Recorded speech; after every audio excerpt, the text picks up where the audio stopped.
नमस्कार, सुप्रभात। आप सभी दर्शकों का डीडी न्यूज पर स्वागत है। आप देख रहे हैं हमारा सांकेतिक समाचार। मैं हूं साइमा खान और मेरे साथ है मेरे सहयोगी मनीषा। शुरुआत कर लेते हैं हेडलाइंस से।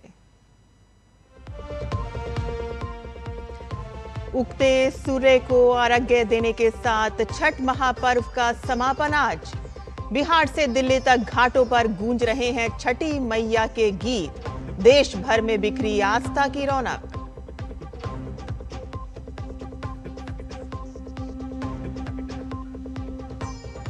चक्रवात मोंथा आज होगा और प्रबल। मछलीपट्टनम और काकीनाडा के बीच शाम या रात में तट से टकराने की संभावना। आंध्र प्रदेश, उड़ीसा समेत अन्य राज्यों में भारी बारिश की चेतावनी। अलर्ट पर केंद्र और राज्य सरकार।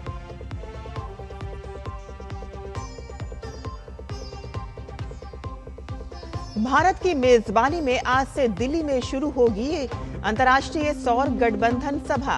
राष्ट्रपति का होगा संबोधन। सौर ऊर्जा अपनाने के प्रयासों में सहयोग बढ़ाने पर होगी चर्चा।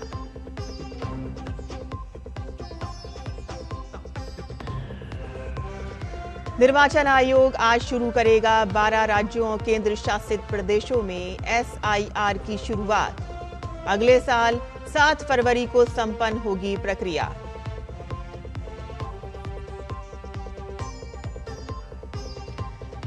और बिहार में आज होगा बीजेपी नेताओं नीतीश और तेजस्वी का धुआंधार चुनाव प्रचार। आज शाम जारी होगा महागठबंधन का घोषणा पत्र।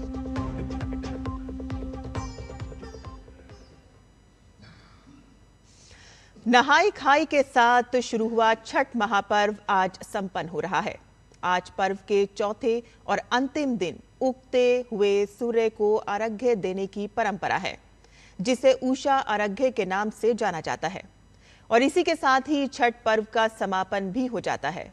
इस दौरान व्रती नदियां या घाट पर जाकर पानी में खड़े होकर उगते सूर्य की पूजा करते हैं।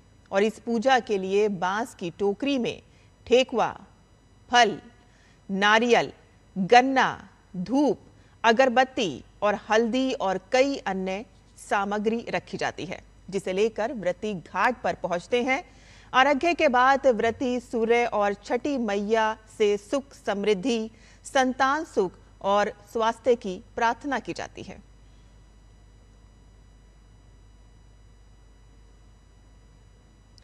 बंगाल की खाड़ी से उठे चक्रवात मोंथा के आज भीषण चक्रवाती तूफान में बदलने की संभावना है। मौसम विभाग के मुताबिक इसके आज शाम या रात में मछलीपट्टनम और कलिंगपट्टनम के बीच काकीनाडा के आसपास आंध्र प्रदेश तट को पार करने की उम्मीद है। और इस दौरान 90 से 100 किलोमीटर प्रति घंटे की रफ्तार से तेज हवाएं चल सकती हैं। उधर पूर्वी मध्य अरब सागर के ऊपर भी अब दबाव बना हुआ है और इन दोनों के कारण आंध्र प्रदेश, उड़ीसा और छत्तीसगढ़ में कुछ स्थानों पर अत्यंत भारी बारिश होने की संभावना है। सुरक्षा कारणों के तहत एहतियातन मछुआरों को बुधवार तक समुद्र में नहीं जाने की सलाह दी गई है। भारतीय रेलवे ने भी भीषण चक्रवाती तूफान के मद्देनजर एहतियात के तौर पर उड़ीसा में कुछ ट्रेनों को रद्द किया है, तो वहीं कुछ ट्रेनों के रूट डाइवर्ट किए गए हैं।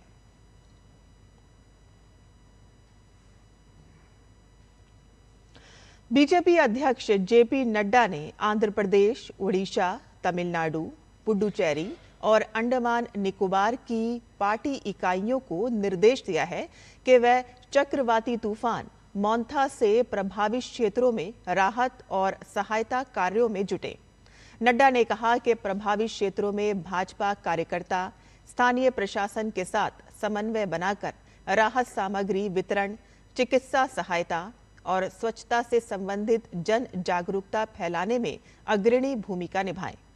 उन्होंने ये भी निर्देश दिया है कि प्रभावित क्षेत्रों के प्रत्येक बूथ स्तर तक कार्यकर्ताओं को सक्रिय कर लोगों की सुरक्षा, बचाव और आवश्यक सहायता सुनिश्चित की जाए।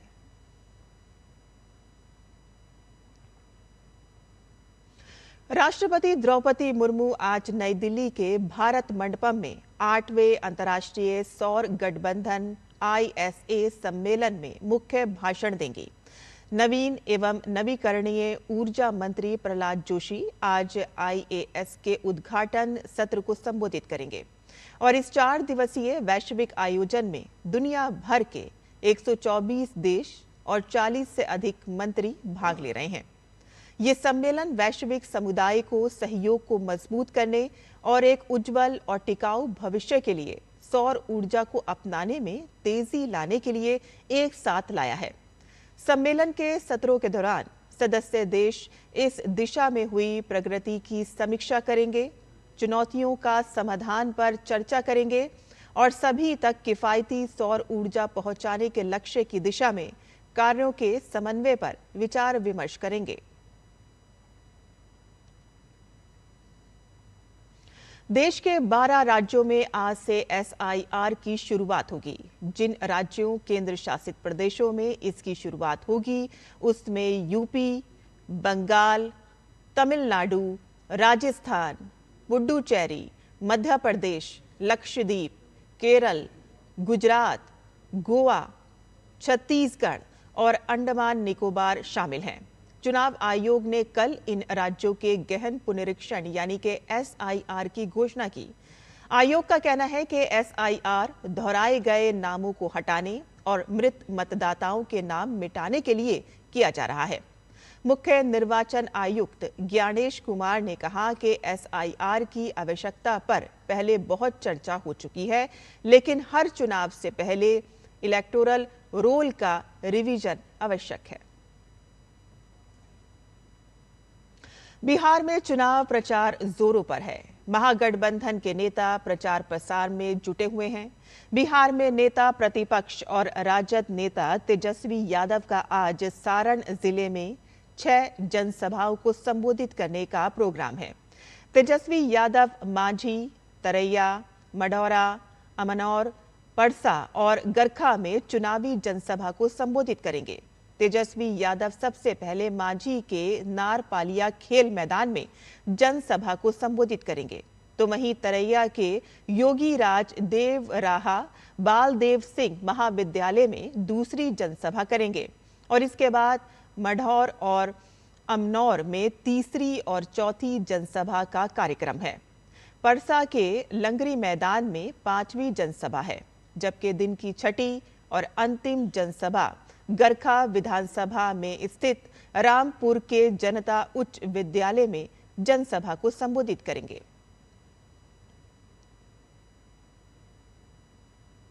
और छठ पर्व के समापन के साथ ही अब बिहार की सियासत में और उबाल आएगा। महागठबंधन आज घोषणा पत्र जारी करेगा। दरअसल कांग्रेस नेता राहुल गांधी कल बुधवार से बिहार में चुनाव प्रचार शुरू करने वाले हैं और उससे पहले गठबंधन दलों का साझा घोषणा पत्र जारी होगा। कहा जा रहा है कि घोषणा पत्र जारी करने के दौरान कुछ और घोषणाएं भी की जा सकती हैं और जिसके बाद शायद अल्पसंख्यक समुदाय से किसी नेता को डिप्टी CM बनाए जाने का संकेत मिल सकता है।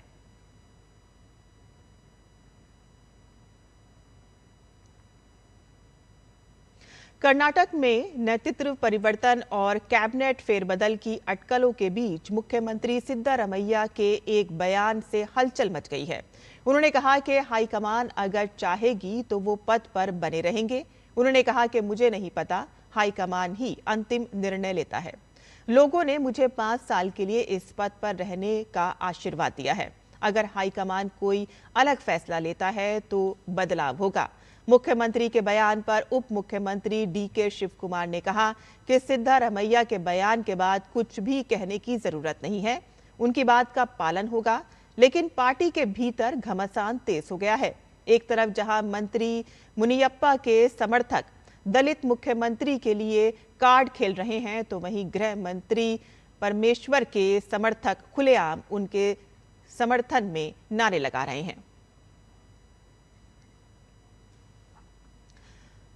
भारतीय बल्लेबाज श्रेयस अय्यर अब भी ICU में हैं और सिडनी में ऑस्ट्रेलिया के खिलाफ तीसरे मैच के दौरान लगी चोट के बाद उन्हें अस्पताल में भर्ती कराया गया था।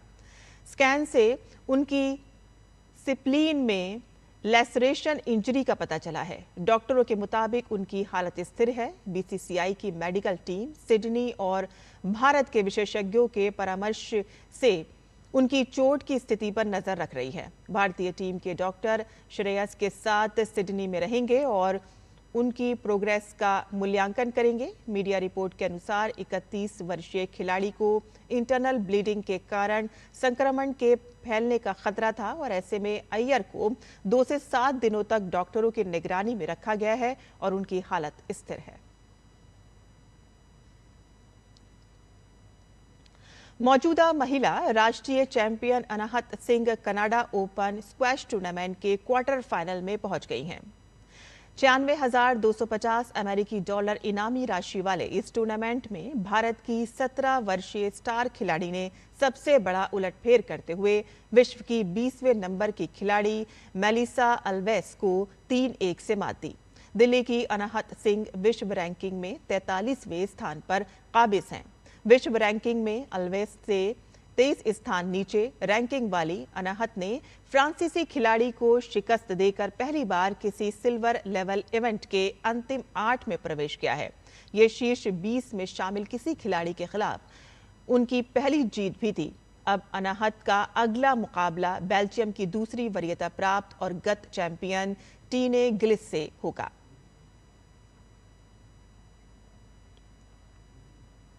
और इसी के साथ ही हमारा ये सांकेतिक समाचार यहीं खत्म होता है। अनुमति दें, लेकिन आप देखते रहिए DD न्यूज़।